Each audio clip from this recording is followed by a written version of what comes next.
do you do for the flood victims? I mean, you say that Mr. Harper's not doing enough, but what concrete things would you do? Well, I'll tell you one thing. I wouldn't tell the Army to go home as the floodwaters are rising. It seems every time the floodwaters rise, the federal government pulls back. It should be the opposite. And the idea that they don't want to interfere with the private sector, what is this? You want to promote the private sector to be able to make money from the misery of people? What kind of an attitude is that?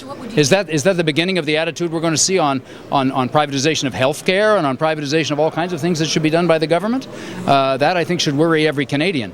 And Vic Taves should be stepping back from that position, and Mr. Harper has to clarify that the government is there, and certainly our armed forces are there, to help people when they're dealing with natural disasters. Surely that ought to be one of the main goals. And so we would be working with the government of Quebec, with the local municipalities, to say, what kind of help do you need?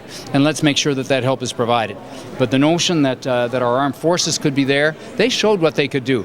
They can even, sometimes it's even as much as something psychological. For the people that are suffering, when your home has been filled with water for weeks, and you don't know whether you're going to be able to go back and live there, this really hurts at the level of a family. And you're wondering, how are we going to get by? To know that your national government is at your side and is supporting you, and there's the armed forces there helping with some of the difficult tasks that have to be undertaken, making sure people are safe. I mean, we've got people having to get in a little boat to leave their home, to get to their car, to go to work. I mean, this is a desperate situation.